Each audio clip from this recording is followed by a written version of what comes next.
We are back with more Fallout Tale of Two Wastelands. I'm back at my hotel room in Novac, which is my current place of residence. I've stashed a few items away that I won't be needing for a while. And I've also done this.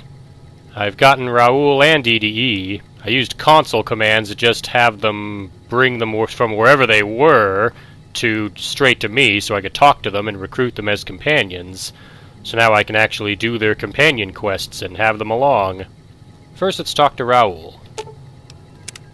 I'm sure pissing off a ruthless warlord with a tribe of fanatically devoted warriors was a good move. How could it not be? It was your idea. Well, he's referring to the fact that Caesar's Legion doesn't like me and I'm constantly fighting off assassins. Tell me about yourself, Raul. Sure, boss. What do you want to know? Well, how can I best make use of your skill? I'm not much use besides being a portable encyclopedia, really. I guess you could use me as a pack Brahmin. But my knees aren't so good anymore.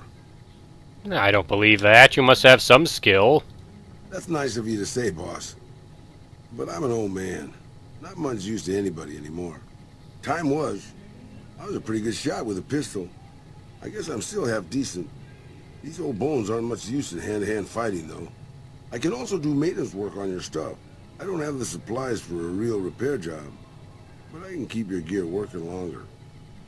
Well, lots of older people are still useful to their friends and communities. Yeah, maybe you can introduce them to me, if we find them, because I've never met one. That's all I wanted to know. We'll talk later. Anything you say, boss. So Raul doesn't think he's all that useful, being that he's getting on in age. But I've tried convincing him that that's not true. There are plenty of older people around that can still be useful to their communities, and I'll prove it to him by finding and talking to him. Of course, on my way to my next stop, I get attacked by the Legion again.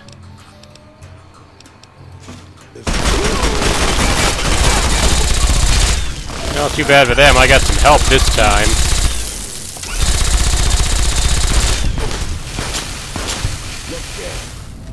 That's right, Raul.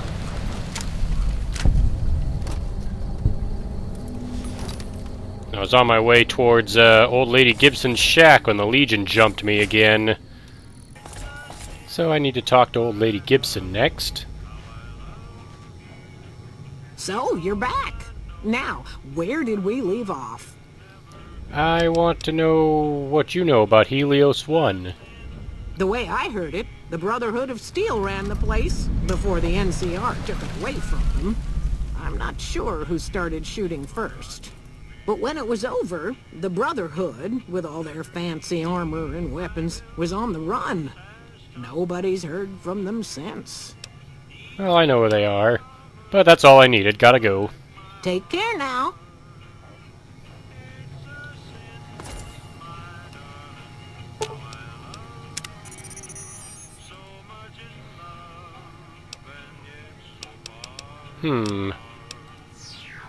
I got the quest, but EDE didn't do anything. And you can see here, EDE appears to have some Enclave log data stored that is triggered by keywords. I got the quest because I asked Old Lady Gibson about Helios 1. It was supposed to play a pre-recorded message, but for whatever reason it did not. I came to the Nellis hangar to hopefully talk to Loyal, but I don't see him anywhere. I did find this, though. There's a teddy bear here called Mr. Cuddles. Let's pick him up. Well, this is a problem. I was going to give Mr. Cuddles back to the little girl who owns him, but most of the mini-boomers are under this truck. Hey! I can't... Alright, you're just an unnamed mini-boomer. Maybe the person I'm supposed to give Mr. Cuddles to isn't under there. Let's keep looking. Here's Loyal. Now we can talk to him. I hope Pearl knows what she's doing, letting you wander around Nellis as you please. Well, I've been helping out. I've been finding ways to make myself useful. If that's so, how about you look into repairing the solar arrays on the roof of the generator building? Nothing too complicated about it, but it's a long ways to walk my old bones, and there's been that ant problem over near there. You can't miss the array. It's on top of the generator building smack dab in the middle of Nellis, between the two runways. Sure. I passed through a place called Helios 1. Maybe I can find the parts there. Are you talking about that damn bright light we've seen blast off to the south occasionally? I was wondering what the hell that was. If they've got the parts, bring them on back. We need to get the array back up and charging. Let's talk about something else. All right. What's on your mind? I can ask him for a code to the VR pods, but he's going to tell me no. Those aren't for outsiders to use. Leave them alone. Alrighty. I'm genuinely interested in your people's history. What are they for? Well, if you genuinely care so much, they're flight simulators. If you don't know our history yet, you should see Pete and get the tour. We dream to one day rule the skies. Alright, I'll be going. Don't get blown up. Alright, now that I've had that conversation with him, I should leave. That's a good thing to see, huh, boss? What are you talking about? That loyal guy. He's getting up there in years, but he still finds a way to make himself useful to his people. If you ask me, that's better than withering away all alone or holding on to some faded piece of glory from your past. And Loyal's using his years of knowledge to help his tribe. It's a noble goal. Yeah, that's what I thought too. What's on your mind? Old history, boss. I grew up in a place called Hidalgo Ranch, just outside Mexico City. It wasn't much, just a bit of a farm, with a house for 3 generations of Tejadas. I wasn't the best behaved kid. I was quick with my hands, with a pistol or a wrench. And I wasn't afraid to get into fights over it. I never killed anybody, but I had my share of run-ins with the police. Mostly my family kept me in line. This was before the war. We were far enough away from Mexico City when the bombs fell that we missed the worst of it. But things got bad quick. Just a few days after Mexico City was vaporized, refugees started pouring down the road to our ranch. We helped who we could, but there were so many.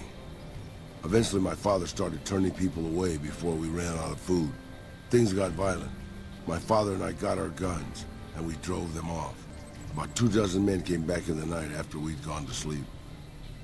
They set fire to the ranch house and barred the doors from the outside. My whole family was trapped inside. I smelled the smoke, and I got myself and my little sister Rafaela out through a window. But everyone else, my parents, my grandmother, my 2 brothers, and 2 of my sisters, all died. Rafaela and I ran. We were pursued by some of the men who attacked our home, but I was always a good shot. The ones who came after us, I killed. The rest, I left be. I had to take care of Rafaela, not throw my life away on revenge. And you can't think that was your fault. No one could have stood against a dozen armed men by themselves. I know that, boss. That's not what I'm getting at. I'm just getting sentimental in my old age. Anyways, forget it. Just wanted that off my chest. There we go. We got the first Raul's speeches. Now we're going to get another one. To do that, I'll need to head back to Camp Forlorn Hope. There he is. I found him. He's in the main tent. Hey. Howdy. Name's Sterling, First Recon. Can't say I've seen you before. I'd remember if I had. You remember everyone who passes through here. Got a good memory for faces, landmarks and such too. Comes with practice, that's all, and a lot of scouting from place to place. That's an interesting rifle you have there. It's a lever action, right? I call her the Long Carabine. Didn't always have the scope. I added that myself. Been shooting with her so long, couldn't bring myself to toss her away. Would have felt guilty to part with the old girl. The other snipers used bolt action, but Gorbets reckoned it didn't matter none if I was different, so long as I could hit my targets. Makes sense to me. Have you always been with First Recon? Used to be a ranger. One of the first they sent out east back before we took the dam. Observation and reconnaissance. We took the lay of the land, checked out the locals, and kept ourselves inconspicuous. A couple friends of mine were the first to scout the dam. That was back in '73, if I recall. A lot of those rangers are dead now. Vegas always chewed men up. It's just a little more literal nowadays. The city of Vegas chews on people? Crazy. Anyway, why'd you leave the Rangers? Well, that wasn't really a matter of choice. Got myself caught by legionaries up near Malpay. They had themselves some fun with me. Mangled my hands and feet pretty good. Wasn't much good with the pistol after that. Wasn't gonna be trekking across the waste on any more long scouts either. How did you manage to escape Malpay? Caesar's boys figured I wasn't going anywhere after what they'd done to me. So they didn't bother tying me up. I crawled out of there on my elbows and knees. Must have looked a sight. Then I rolled down an embankment into the Colorado. I guess I had a mind to drown rather than give Caesar's boys the satisfaction of killing me. But a couple of Rangers happened to be watching from across the river. They jumped on in and pulled me out of there. Lucky break, they said. Alright, I'll be going. Always a pleasure. Keep yourself safe. Now we'll step outside again. Got a second to talk, boss? Sure thing, what's on your mind? Meeting Corporal Sterling. Well, it kind of got me thinking. Here's a guy that's been beat all to hell, right? I mean, he could have retired from the service, but instead he signs back on and does what he can. You think he did the right thing? I think it's good that he's devoted to his duty. More people should be that way. You think so, boss? Because I remember a time when a lot of people stuck to their duty no matter what. It ended with nuclear bombs falling on my hometown. You bring up a good point. You're talking about the Great War. What do you remember about it? After the fire, I knew my sister and I couldn't stay at Hidalgo Ranch anymore. The refugees still wanted me dead. They even put a bounty on me. I remember how scared Rafaela was. I told her if she came with me, we'd see the vaqueros. She used to love the rodeo, especially the trick rider. We figured maybe we could find help in Mexico City. We were young. We didn't know what had happened, really. We didn't understand about the bombs. Wasn't Mexico City basically annihilated in the Great War? I don't think it was as hard hit as D.C. or Bakersfield, but it was bad enough. By the time we got there, the city was a radioactive ruin. Still, the city was full of looters, already forming into the beginnings of raider tribes. Crime was bad before the war, but now it was a nightmare. We were living like scavengers, scraping by on what little food we could find, always looking for medicine for my burns. And then, of course, the radiation started to kick in, turning me into this handsome devil you see before you.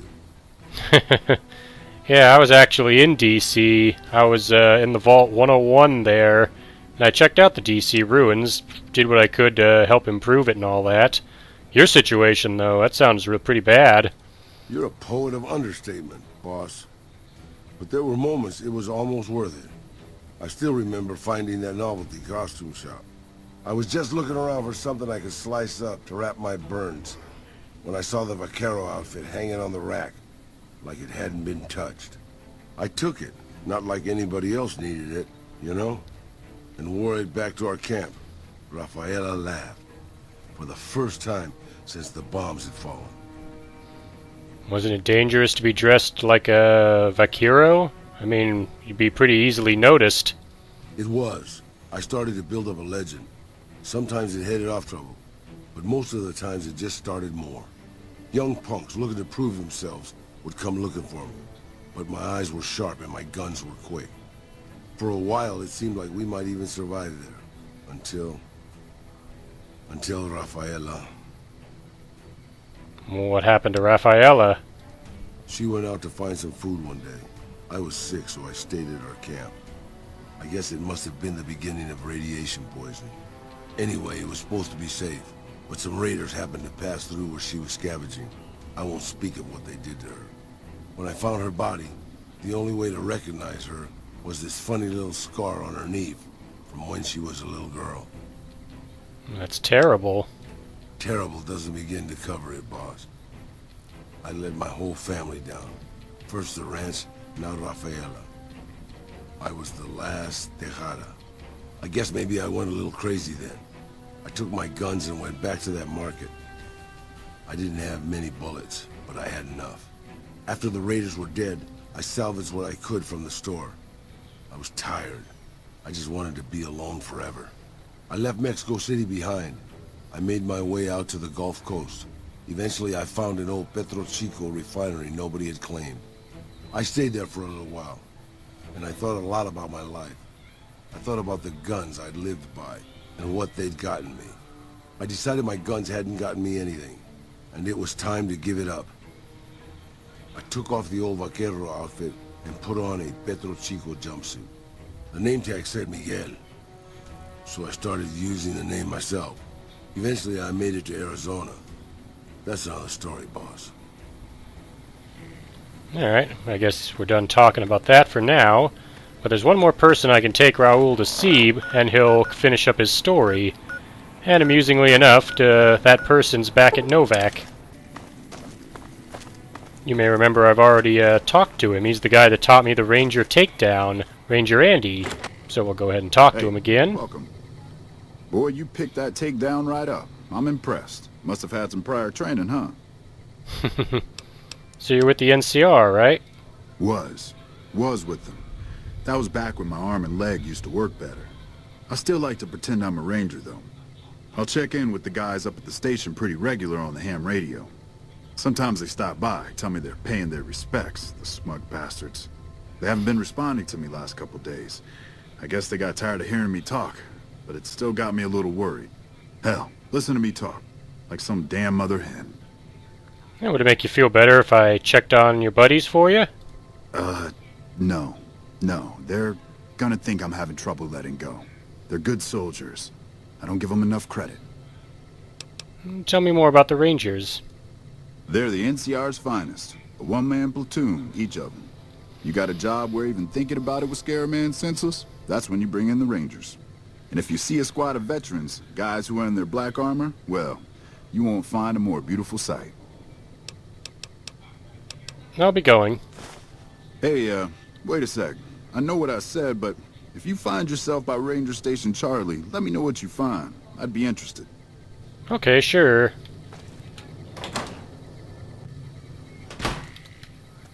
Hey, boss. Can I ask you something? Absolutely. What do you think of guys like Ranger Andy? I think he's a hero of the NCR. That wasn't what I meant, really. I mean guys who have a world of experience doing what they do, but have to give it up because they're getting old and slow or too injured. Well, even after a crippling injury, a guy like Andy's tougher and more dangerous than most other men. Maybe, yeah. I guess you got a point there. We're not talking about just Ranger Andy here, though, are we? Not really, boss. No. I left everything when I left Mexico. My home, my family, my name, even my face. I know it's surprising, boss, but I wasn't always just handsome. As far as the world knows, I was Miguel, and I was okay with that. I headed north for a while, and ended up in Tucson. Not Tucson, by the way. Things were good there. Well, maybe not good, but better than Mexico City anyway. I found myself a little shack, started fixing things. Oh sure, boss. I was always good at fixing things. Some I fixed for the town, some I fixed for other people, some I fixed just for the hell of it. It's a better way to use your hands than killing. And even then, I wasn't getting any younger or faster. I lived there for a long time, kept to myself, didn't get into any fights. Hell, the only reason I even kept my guns oiled was professional pride. Why aren't you still hanging out there, then? Getting there, boss. I'd been in Tucson. The locals can call it Tucson all they want, but it's Tucson, damn it. About 75 years when she showed up. Prettiest thing you ever saw, boss. Maybe it was just a trick of my senile brain, but I swear she looked just like my Rafaela. Her name was Claudia. She ended up taking work at one of the brothels in town. I never went to her, of course. How could I? But I looked after her in my own way. This was a long time ago, before Caesar's Legion pacified Arizona and brought the raider tribes to heel. A tribe came into Tucson one day. More a gang, really. Dirty Dave and his 6 brothers. They were looking for bullets, and I sold some to them. I figured if I did that, they'd leave town before they tore it up too much. I'm guessing they didn't. No, boss. No, they didn't. As I was saying, I hoped they'd leave the town in peace. Instead, they decided to stop at Claudia's brothel to take the edge off. I don't know which one of them got rowdy first, but by the time I heard the screams and got my guns, it was too late. They shot up the brothel, killed 4 girls, and taken Claudia for their sport. Did you rescue her? I went after Dave and his brothers. They had a head start, but they slept nights. I didn't. Took me 3 days to catch up to them. Claudia was dead when I got there. They put a bullet in each of her eyes. I couldn't do anything except avenge her, just like Rafaela. I charged into the middle of their camp and started firing. 2 of them were dead before they knew I was there. The other 5, though, they shot the shit out of me. I would have died, I think, if I wasn't so full of rage. How did you survive something like that? By being a meaner old cuss than the rest of them, boss. I wanted to keep living until they weren't. So I just kept shooting until they were all dead. I was in pretty bad shape in the end, though. I don't know how long I laid there, with the sun baking me and the buzzards chomping at me. Eventually, I got the strength to start moving. Some long time after that, I managed to drag my carcass back to town. When I recovered, more or less anyways, I left Tucson and headed west. I ran into Tabitha at Black Mountain, and well, the rest you know. I swore I was done with the gunslinging life. I was too old, too slow, and too beat up to protect anyone anymore. I thought I was done forever, but after traveling with you, I realized I've always had my doubts. About what? About whether I still had what it took to carry my pistols proudly, to use them to do what's right. And now that I've been traveling with you for a while, you made me realize that I could still do that.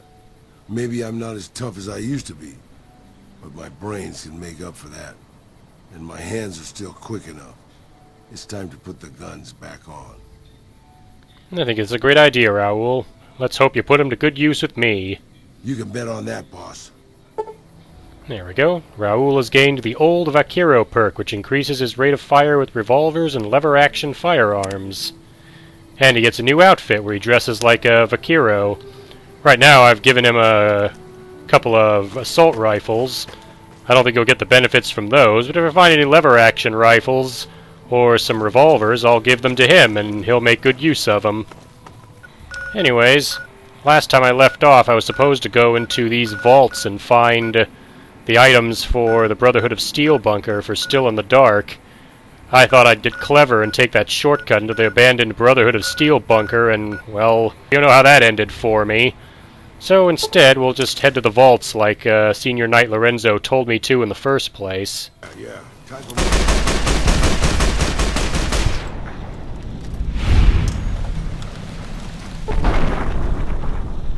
Something got blown up with my grenade during the slow-mo.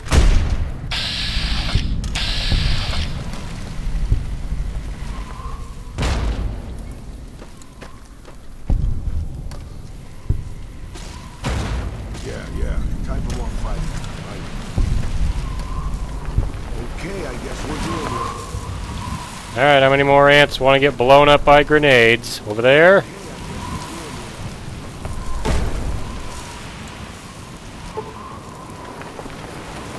There we go. Now I've turned the ants on each other.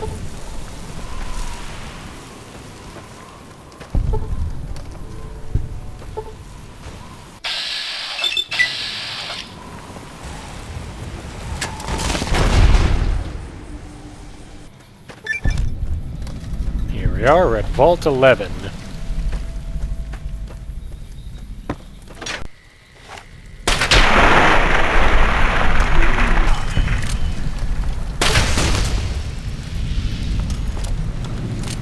There we go, my bullets set people on fire. Raul's shooting at something. I've been doing this longer than you, pal. Well, you are a ghoul. You've been doing this since the Great War, so, yeah. I would say you have way more experience than me. This is a security recording for the vault entrance.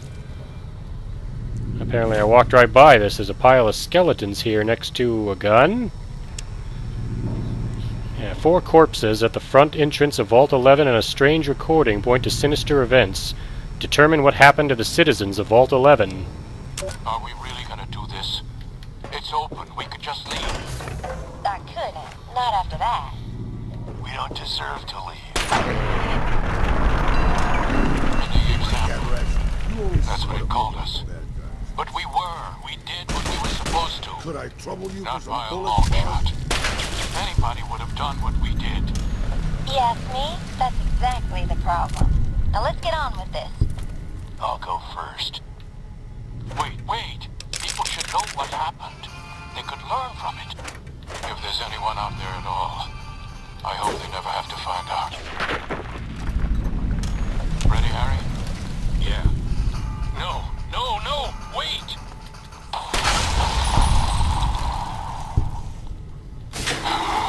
Okay, I guess we're doing this. So it sounds like something happened near the entrance of the vault, where apparently instead of leaving, everybody who was here decided to kill themselves? Feeling guilty over something they did here. Wonder what that could be. There's always, all around the vault are these strange posters. They kind of look like voting propaganda posters. Don't vote Glover. His family needs him? Kind of an odd one. How about this one? Haley is a known adulterer and communist sympathizer. Elect Haley for overseer. Why would you want an adulterer and a communist sympathizer to be the overseer? Very strange policies. I hate Nate. This one has a K written on it saying I hate Kate. Very strange. I've been doing this longer than you, pal. I don't think I've ever voted in an election, Raul.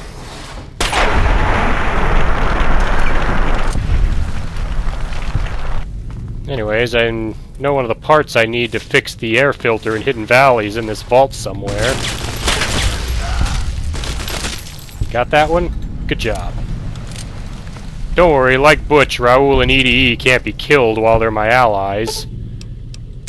Let's defuse this rigged terminal. There's a public terminal here. Vault 11 Election Guide. Dear fellow Vault Dweller, congratulations. Your dedication to the democratic process is the bedrock upon which the continued blah blah blah. Congratulations of Vault 11 voting blocks put together this handy official guide. Roy Gottlieb, Chairman, Coalition of Vault 11 Voting Blocks, President of the Justice Block.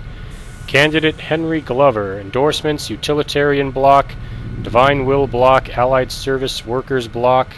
I'm a devoted husband and father of 6 beautiful children. My oldest, Sam, was on the honor roll this quarter, and I couldn't be prouder of him. My youngest, Henry Jr., just said his first word, and it was Dada. We've got this bond already, and he's still just a baby. Friends, when you go to the polls this election, I want you to think of your own children. Then I want you to think of Sam and Henry Jr. Picture their faces. Nate Stone should be overseer, not me. So wait, he's speaking against himself winning the election? This is a weird election. Let's see. Candidate Donna Haley. I'm aware of the rumors circulating. I want everyone to know that they are vicious lies being spread by the other candidates in a smear campaign. I've never done in my life anything so depraved, let alone 4 such things. But even if I had, that still wouldn't mean you should vote for me. If you hadn't done these things? Consider the fact that I'm grossly underqualified for the position, and that both of my opponents are far more deserving. I know nothing about governance. You would be hard-pressed to find a worse candidate than me. I can promise you my administration would be a disaster. It's very strange. Let's see. Candidate Nathan Stone. Endorsement Justice Block. This is ridiculous. I shouldn't even be a candidate. And I wouldn't be if it weren't for all the dirty backroom politics going on around here. It's sickening. You should all be ashamed.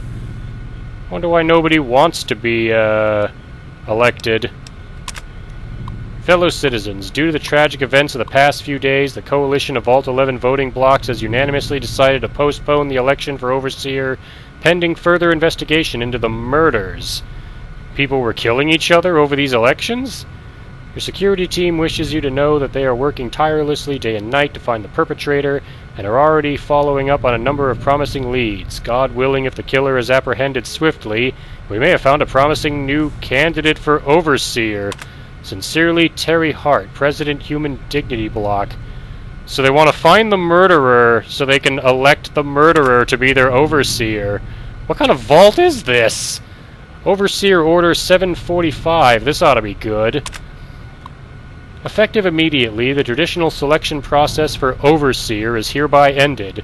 In lieu of a yearly election, a citizen will be chosen 1 month prior to the start of his or her term with our Mainframe's random number generator, ensuring complete impartiality and fairness. Catherine Stone, Overseer. Wasn't one of the other candidates a guy named Nathan Stone? Maybe I can find more about what's going on in this vault if I keep searching.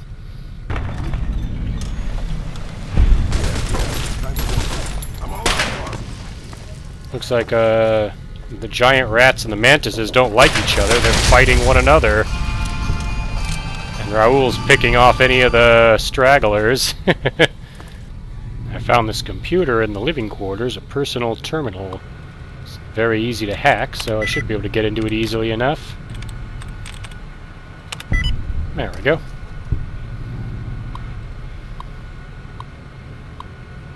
Here we go. There's a security recording in here.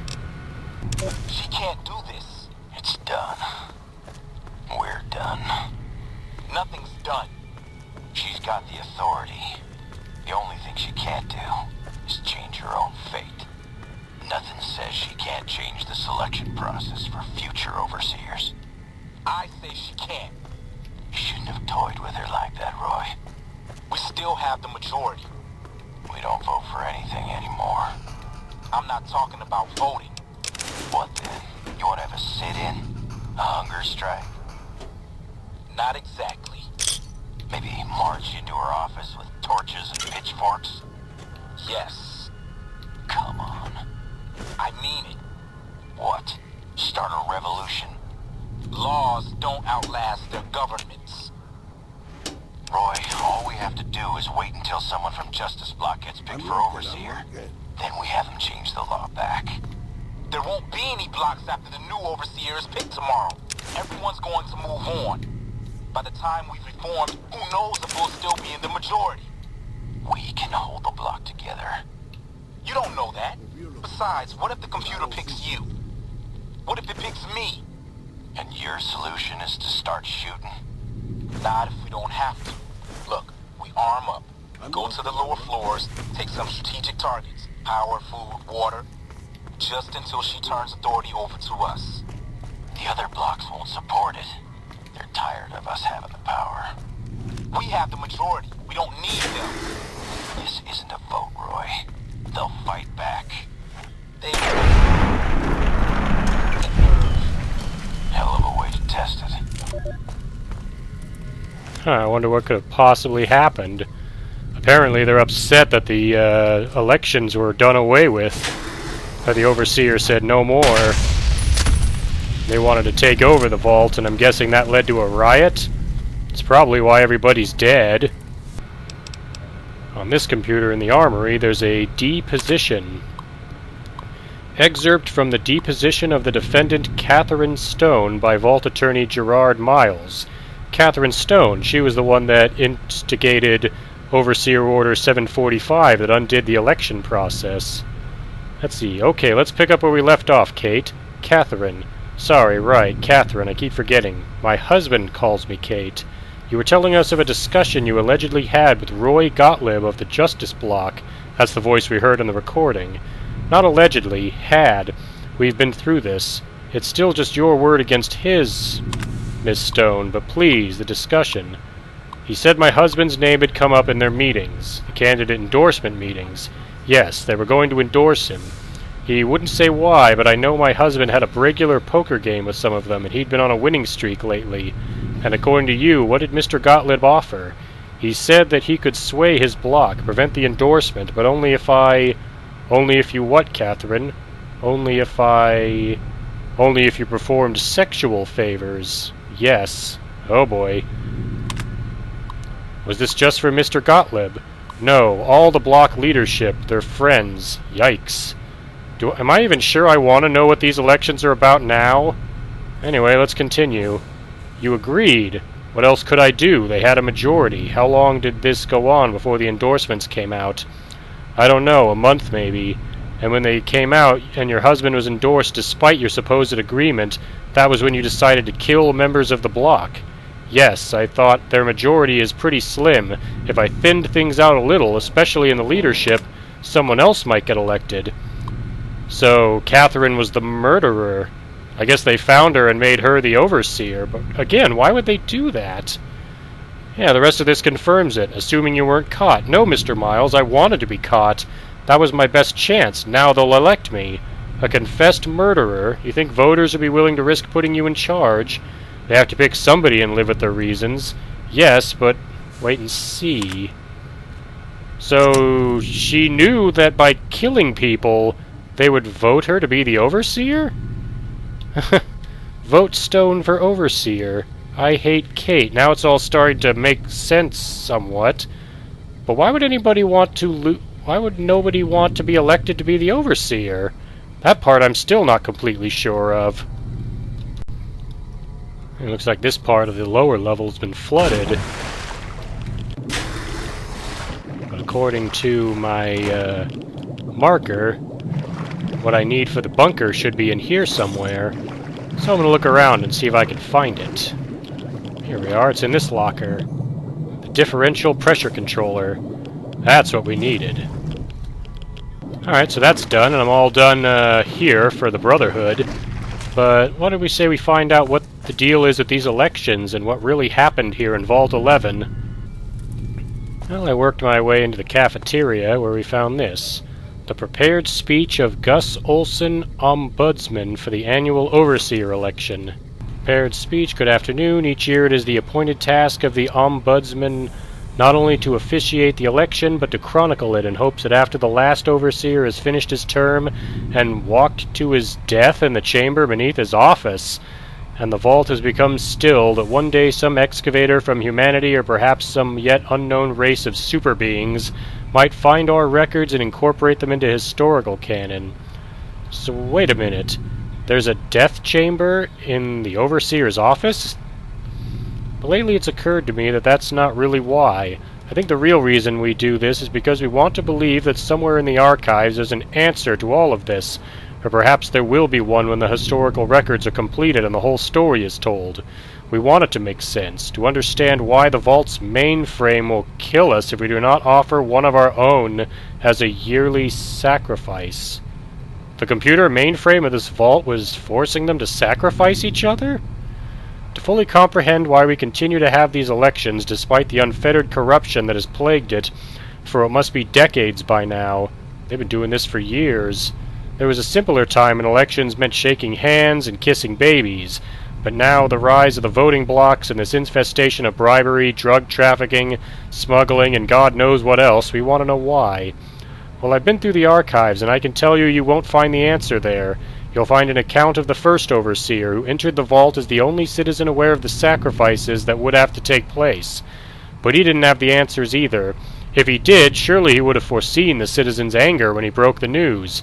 Surely he would have guessed that they would want to choose a sacrifice democratically, in the way that we citizens are accustomed to washing our hands of terrible deeds, and that his name would be at the top of the polls, and that the simultaneous vacancy of Overseer and Martyr would forever fuse the two positions here in Vault 11. But he didn't. He had the answers no more than any of us, and the records state that after the citizens discovered that the sacrificial chamber's password was his wife Betty's first name, and its door was unsealed so he could be offered as the first sacrifice, he walked down into that room crying like a child. I can only wonder if there are no answers to be found, and we are just going with this because we don't see any other choice. Nevertheless, I still hold on to hope that we can find one. I urge you all to take the journey I took, to remember that it wasn't so long ago that we were ruled by our civility and our dignity, and that those were times when we didn't have to be quite so ashamed. Thank you. Also, now I know the password to get into the Overseer's terminal. It's Betty. Well, now I know why nobody wanted to be elected the Overseer in this, and why the election blocks and the elections played out the way they did. Nobody wanted to be the Overseer because it would mean being sacrificed. Nobody except for Kate Stone, who started killing people in the hopes that people would find out she was the murderer and make her the new overseer. But she did this to, what, protect her husband from being elected? And when that didn't work, she overturned the order. She created Overseer Order 745, which I'm assuming people forgot that the Overseer in Vaults is the person that's mainly in charge. Like, nobody has more authority. So she changed the way in which new Overseers would be picked after her sacrifice, and from there, the Vault descended into chaos. So now all that's left to do is to go into the Overseer's office and see what this sacrificial chamber is all about. Yeah, here we go. Is this a good idea or what, Raul? Let's go in together. What the? Congratulations, Martyr. Your fantastic journey is only just beginning. Please proceed. The light is calming and puts your mind at ease. Go to the light. Welcome. Please sit in the chair. The show is about to begin. We get to watch a show? It is absolutely essential that you sit in the chair. Alright, fine, let me sit down. Greetings, Martyr, and welcome. If you're here now, it means you've been offered up as a sacrifice so that your vault can continue to thrive. No, I came down here looking for answers. Feeling sad or angry.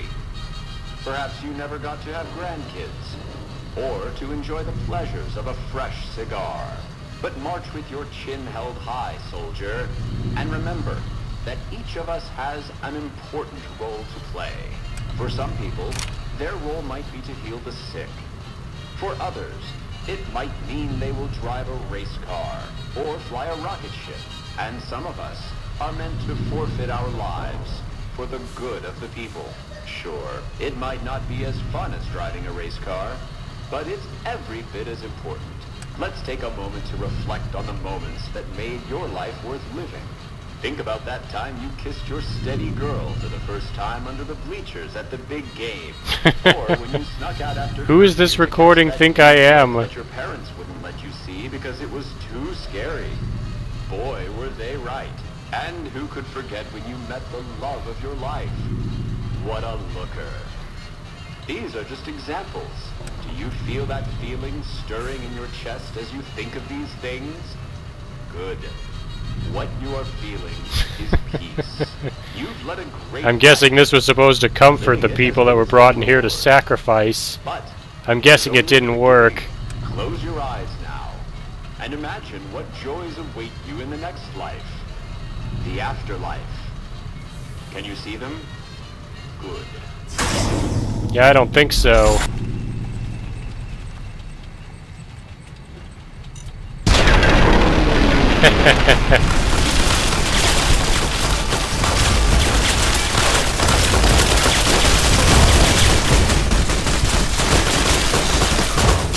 Let's get him.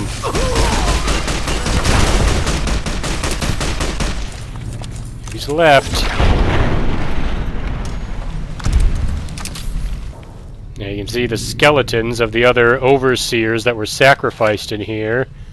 It's like which one's Catherine Stone and which one's the original overseer of Vault 11. I guess we'll never know.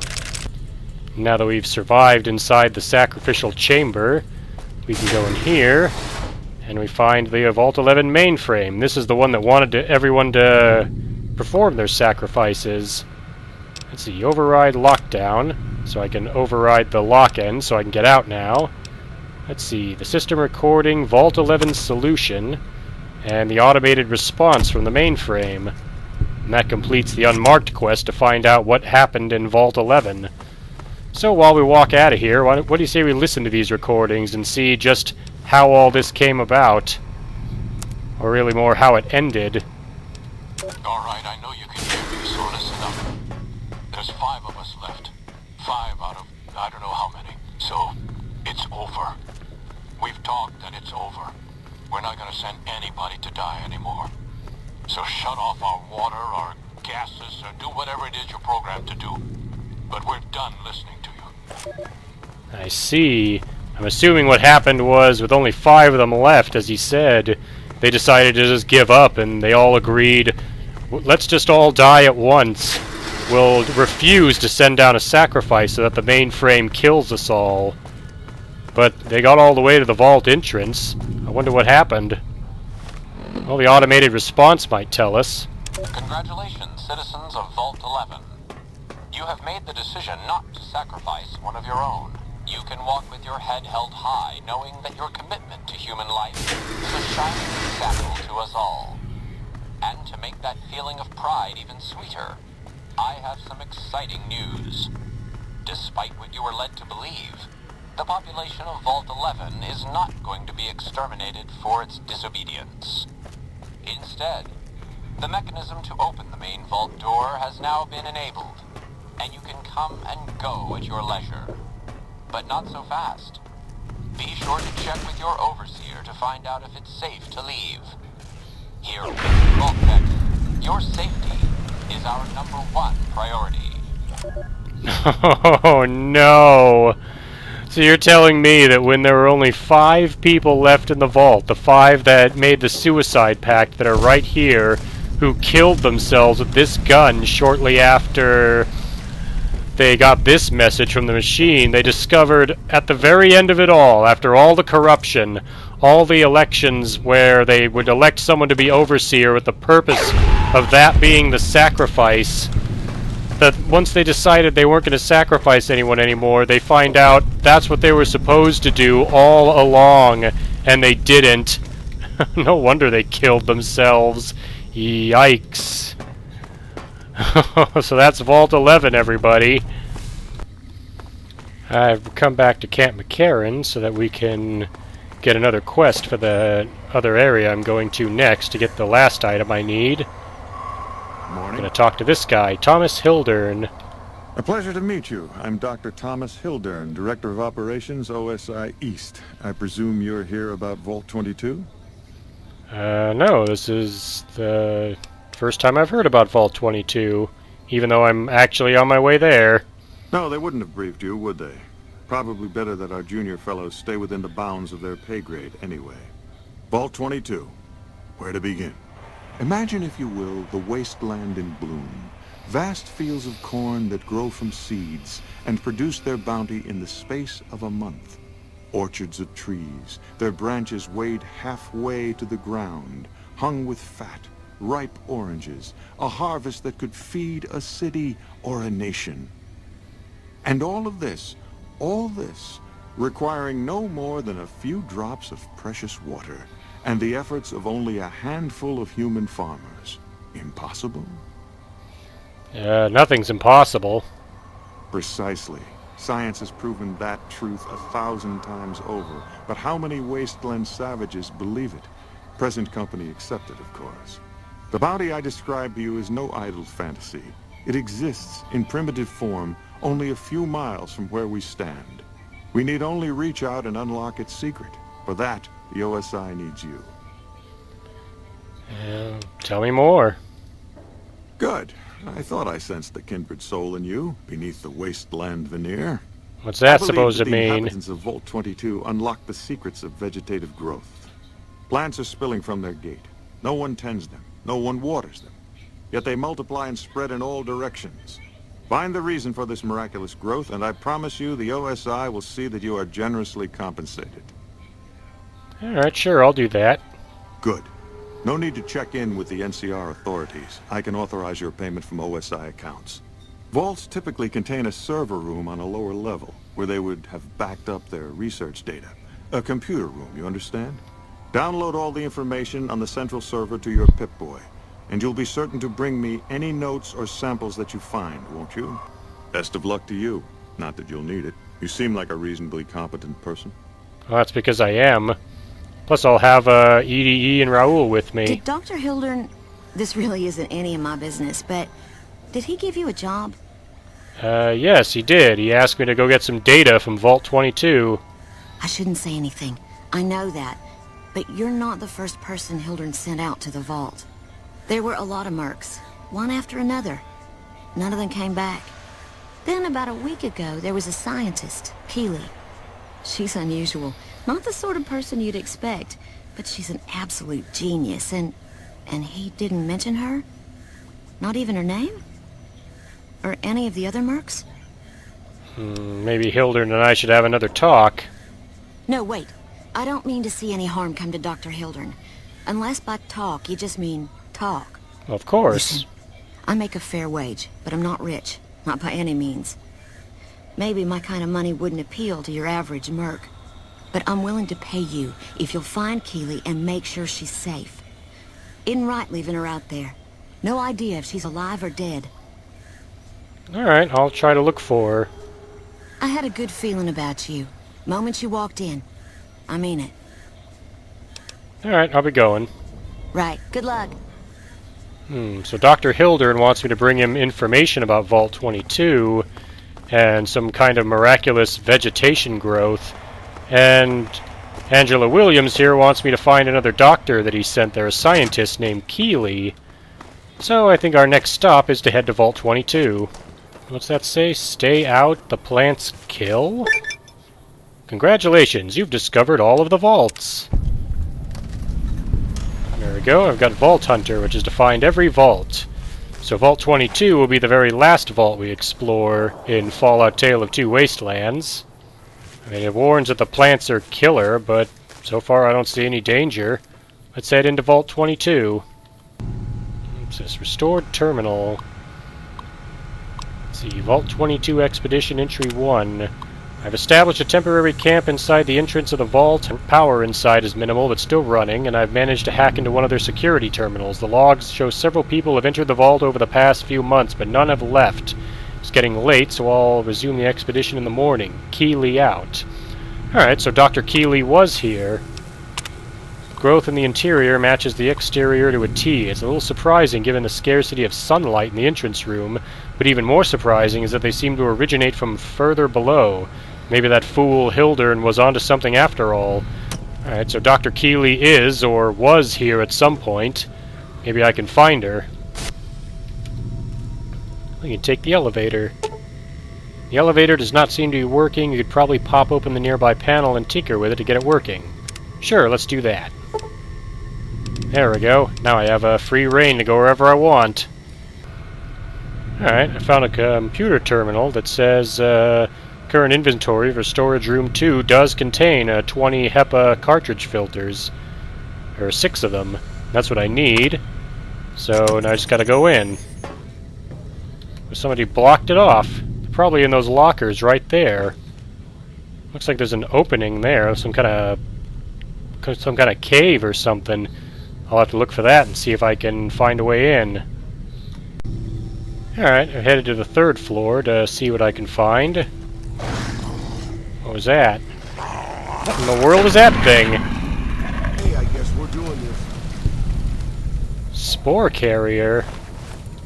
I have no idea what that is. I'd have to keep my flamer ready just in case. They blend in so well with the other growth that I walked right by several of them without even noticing them. I think I did the same thing. I've taken the proper precautions, but the lichen doesn't seem to be contagious, at least to ghouls. Ah, so Dr. Keely must be a ghoul. This level appears to be where they perform most of the research NCR is interested in. I've been able to collect a little, but the vast majority of the data from the research done here is inaccessible. I'll have to find the main backup and download from there. So there's toxic spores in the air? Well, let's not take any chances. I'm going to wear my winterized T-51B power armor while I'm in here, knowing there's toxic spores about that can turn people into these weird green plant monsters. There was another one hiding in the plants. Too bad for them. Now I'm going to be using this to check for them.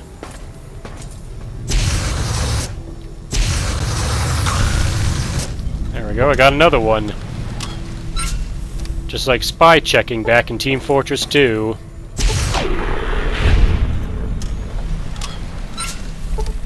Dr. Peters has missed his 3rd straight day due to illness. Ah, I think this was a scientist who worked in Vault 22 before the expeditions by NCR. On a lark, the guys down in pest control sent up a sample of substance one of their specimens secretes to attract insects. Tests show that the substance has a mood-altering effect on smaller mammals. If anyone volunteers, we can begin human testing. Quite a number of the staff have begun to show symptoms of some of the viral infection. I've begun to order them to stay in bed and recover, but at this rate there won't be anyone left to do research.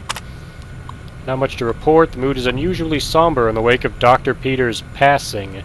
There's a strange rumor going around that the commotion downstairs was caused by, of all things, Dr. Peters' corpse suddenly animating and attacking people. I don't know who would start such a vicious rumor, but it's an exceptionally bad taste. I see. So these spore carriers were former residents of Vault 22 who were infected, died, and then later their bodies were reanimated as these weird spore carrier creatures. Good thing I got my flamethrower ready. Here we go. Should be able to get in from here. Security request. Assistant Mathers went into the caves at 1846 and still hasn't returned. Medical emergency. We made a medical team up here now. Dr. Peters just returned with one of the security escorts who was horribly wounded. When I asked him where the other security officer was, he just paled and shook his head. In the meantime, Dr. Bailey has ordered that the door to the caves be sealed until a further investigation can take place. And help! Is anyone down there? Security is trying to hold off... well, I don't know what they're trying to hold off. Please send security up at once. With Dr. Bailey watching over his sick wife and daughter in their quarters down in the common area, I'm officially in charge of the level, and I'm requesting security at once. Cave door access. Let's go ahead and open this. Disengage the lock. Access denied. Contact admin for clearance. Until further notice, the door to the caves is to be sealed at all times by order of Administrator Bailey. Well, they said his room was in the living quarters. I'm guessing that'll be in the common areas. So I guess I have to go there next. After numerous attempts, I found a range that highlights the particles in the air that I believe killed everyone in this vault. Preliminary tests show them to be spores of some kind. I've set up spectrometers on several of the levels now, and the concentration appears to increase in the lower levels. At this point, I'm concerned that the plants here may constitute a danger to the people of the NCR. So I guess that's the reason why none of the mercs ever came back. I've been doing this longer than you, pal. Something's in here.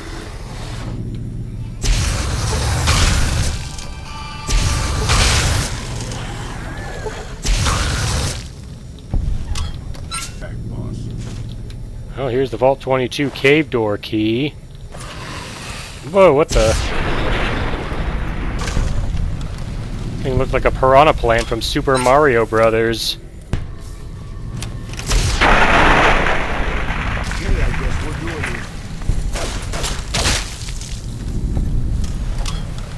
That takes care of that. Let's see what's over here. Got some microfusion cells. And the AER-14 prototype. The AER-14 prototype is a unique laser rifle. I think if I equip it and then use a weapon repair kit. 152. Quite a ways away from matching up to the YCS/186. It is unique in that it fires a green laser beam, though. Looks like there's several entrances into the cave in this floor. Maybe I can find the way around and find the way to those HEPA cartridges that I need. So we'll explore the cave a bit and see if I can find it. This way leads into a big entryway.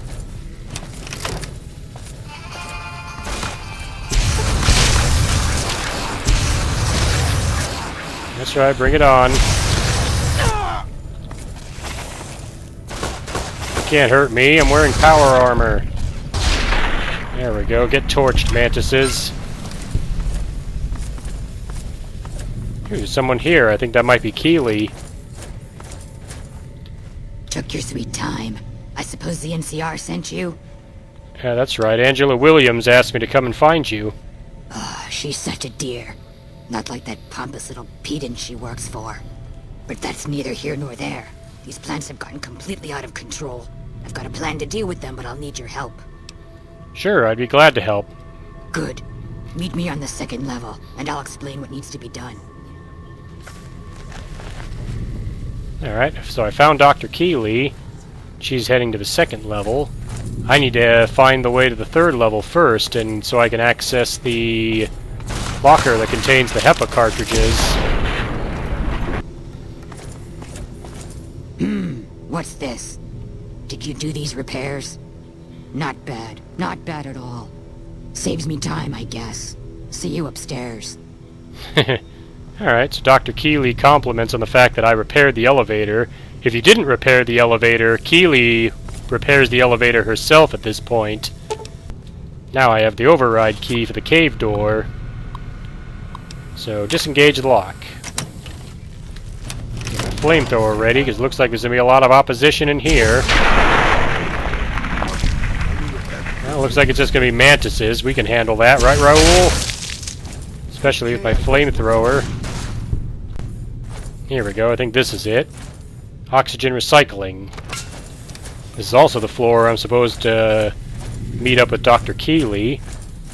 But I figure I can get this out of the way before I do.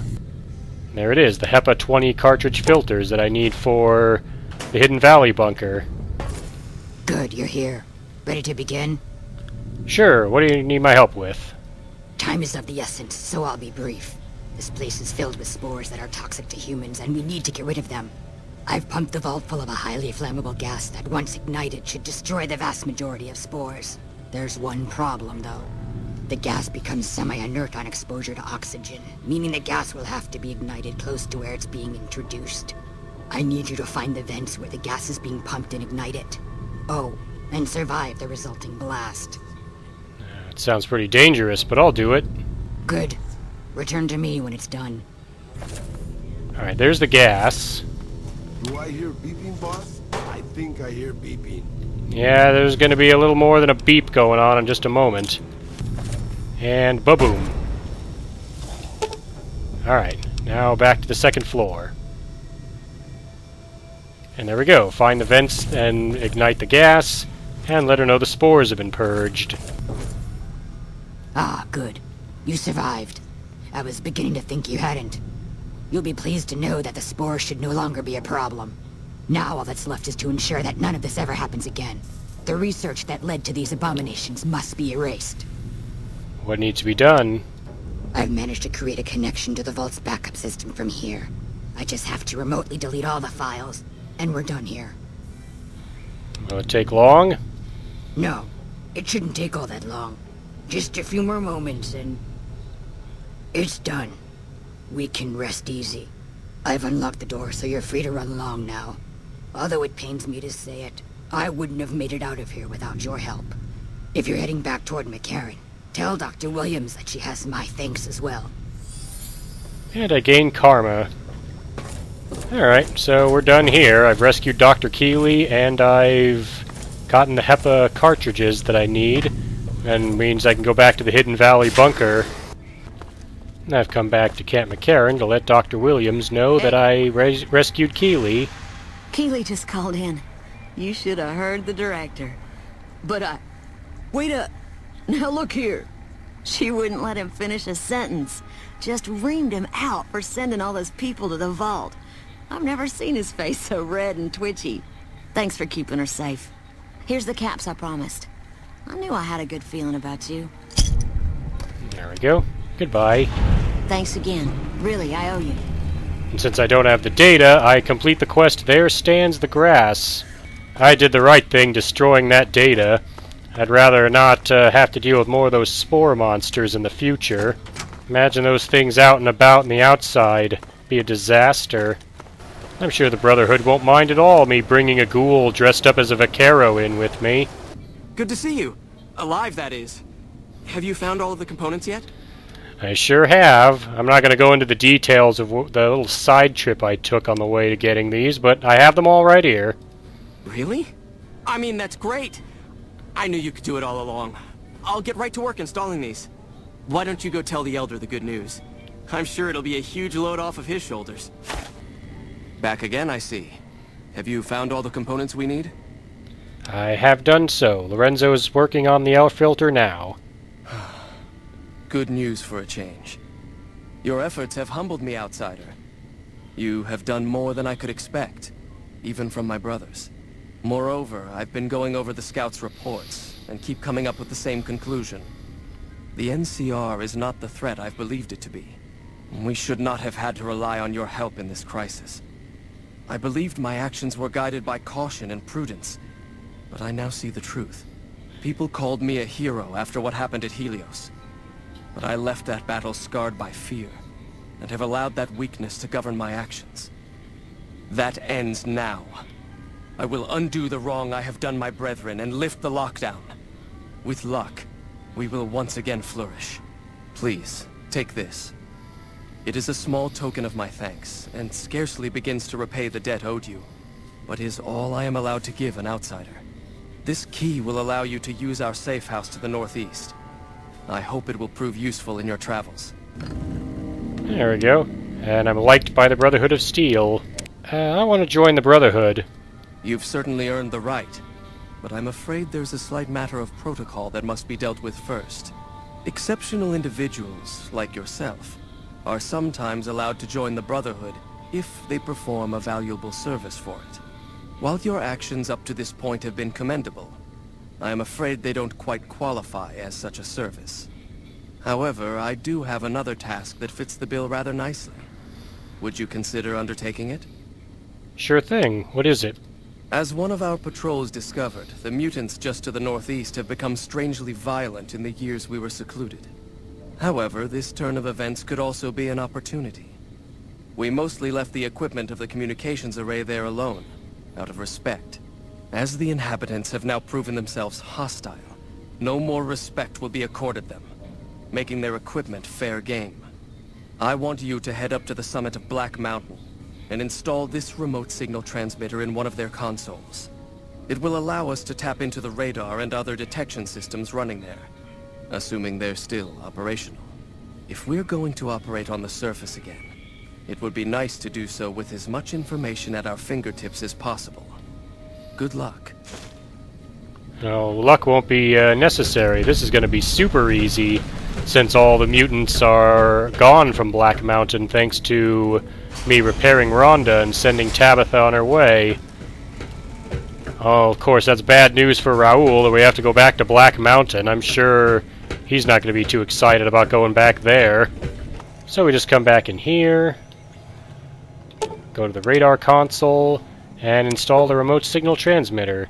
You install the device as directed. A small green light on it begins pulsing, indicating that it has begun transmitting.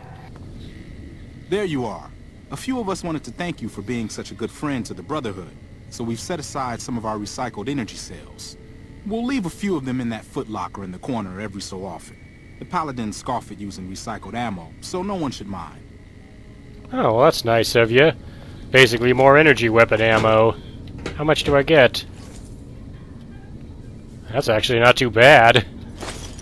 I don't know why they'd scoff at using recycled ammo. I use it all the time. It's actually pretty good. I installed the device up at Black Mountain just like you wanted. Yes, we've already started receiving telemetry from it. This will be a great help in our future efforts, and I thank you. Now then, it is my great honor to bestow upon you the title of Paladin of the Brotherhood for meritorious service above and beyond the call of duty. I'm afraid a formal ceremony was out of the question, given our current state, but I hope this will make up for it. I had the Knights refurbish a suit of our power armor for your use. It's one of the earlier models, but it should serve you well. Now, I suppose I'm going to have to show you how to use it, aren't I? Well, not really. I mean, back in the Capital Wasteland, I actually joined another chapter of the Brotherhood that made me a knight.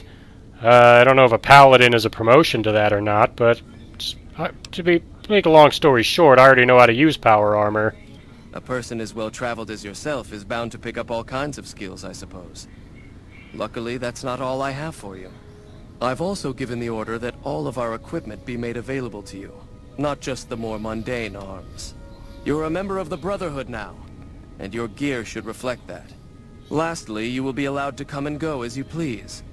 You've done so much for us that to do otherwise would be a crime. I just ask that you keep the Brotherhood's interests at heart in all your dealings. Remember that you will always have a home here. Yeah, I think my winterized T-51B power armor is a little fancier than the armors used by the others. It looks like you've managed to talk some sense into the Elder Outsider. Be assured I'll still be keeping an eye on him. Your efforts to help this chapter are not unappreciated. Well, I know they're not underappreciated. Now I'm a Brotherhood Paladin for the Mojave chapter of the Brotherhood of Steel. I wonder if Veronica will have any reaction to that. Anyways, that'll be it for now. Thank you again for watching, and I'll see you for the next part.